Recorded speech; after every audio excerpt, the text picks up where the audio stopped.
This is the Jackery HomePower 3000 portable power station, and I've been living with it long enough to know what works, what doesn't, and what surprised me. Key features that stood out right away. A 3072 WH Li-Fi P-offer battery, a 3600 WAC output with up to 7200 W surge, a built-in UPS that switches in less or equal to 20 ms, fast AC charging in about 2.2 hours, and an actual RV-style 30A port alongside plenty of AC, USB-C, USB-A, and DC options. The footprint is compact for the capacity at about 16.4 x 12.8 x 12 inches, and the weight is 59.5 pounds. It's not a featherweight, but for this much power and storage, it's reasonable. From my experience, the setup was trouble-free. I took it out of the box, plugged it into a wall outlet, and the input climbed fast. There's no external charger brick, just a standard AC cable, so it's cleaner and simpler than older stations I've owned. The screen is bright, easy to read, and shows state of charge, input, output, and my favorite, time remaining.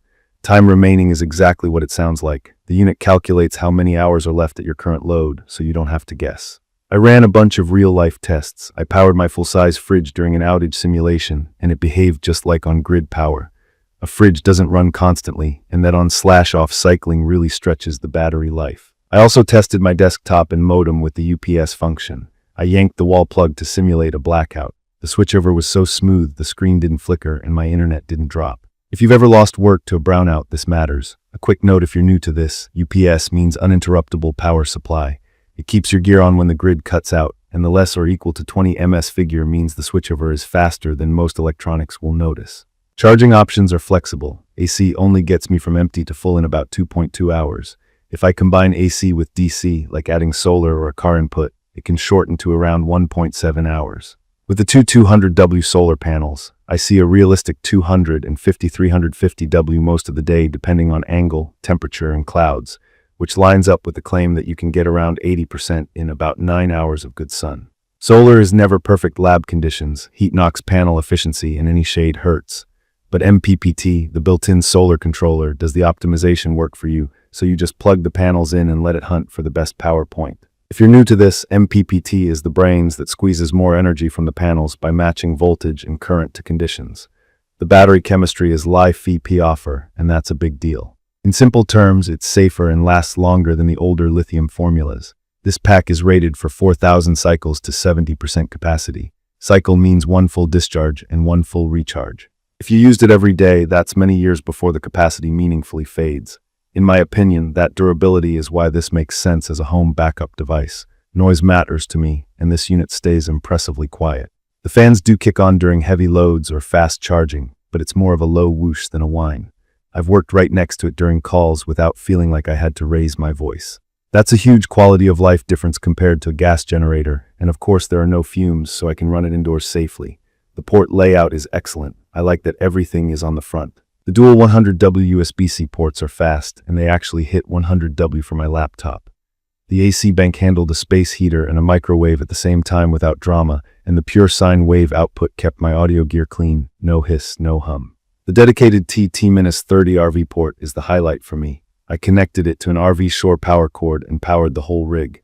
If you're thinking about home integration, I tested it through a manual transfer switch as well. Just to be clear for anyone new to that term, a transfer switch is a safe, code-compliant way to feed selected circuits in your home. You need a licensed electrician to install it. When I used it, I could energize lights and outlets on specific circuits instead of dragging extension cords. I had to pay attention to total load so I didn't exceed 3600W, but for essentials like lights, fridge, and networking, it felt like normal power. The design is clean and compact for a 3kWh unit, thanks to the structural battery pack approach that Jackery talks about. From my experience, the build feels dense and solid, not hollow. The matte finish hides scuffs and the handles are sturdy. My only gripe is the lack of wheels. At 59.5 pounds, it's liftable, but not something I want to move all day. I can carry it short distances by myself, but I prefer setting it in a semi-permanent spot and leaving it. If you plan to move it often, a small dolly helps. The app is handy for checking status from across the house. I like turning the AC bank off in the app to save idle draw when I'm not using it. I did run into one software quirk with scheduling. I tried setting a charging schedule to top it off during off-peak hours and stop during peak, and it didn't always follow my plan perfectly.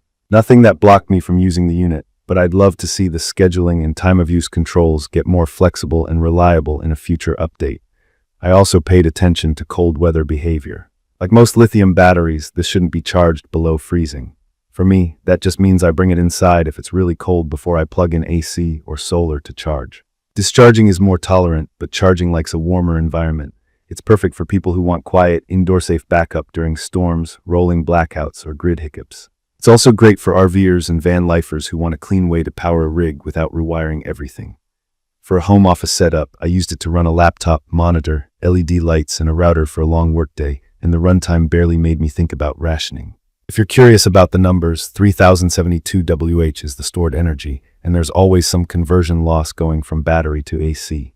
Even with that, the practical runtime on light to medium loads is generous. From my experience, the charging speed is a standout. Being able to refill this much capacity in around 2 hours from a wall outlet is a big deal when the grid comes back for a short window. I've used that window to top up fast, then coast through long outages without anxiety. And because the switchover to battery is instant under load, I leave sensitive gear connected without worry. In my opinion, the only real trade-offs are portability and the current state of the scheduling software. The weight is the weight, you can't cheat physics. The good news is the handles are comfortable, the body is compact, and the absence of gasoline and exhaust keeps everything clean and hassle-free. The software is already useful for monitoring. It just needs more polish for folks who want automated charge/discharge routines tied to rates or time. I'd recommend this for anyone who wants dependable home backup without noise or fumes, people who use CPAP or other critical devices at night, work-from-home folks who can't risk a hiccup during meetings, and RV owners who want a simple plug-and-play power source with a real T-30 port. It also fits small homes or apartments where a gas generator isn't practical. In conclusion, this is a serious, reliable power station that feels designed for real daily life, not just specs on a page. The LiFeP offer battery chemistry gives me confidence it'll last for years. The 3600W inverter muscle means I can run almost any household appliance I care about during an outage. The UPS mode protects my work. The solar input with the two 200W panels extends off-grid time in a meaningful way. It's not the lightest thing to carry, but once it's in place, it's a quiet, stress-gutting safety net I've come to trust. If you got value from this video, hit subscribe, drop your questions or your own experience with the HomePower 3000 in the comments, and I'll try to help. Thank you for watching.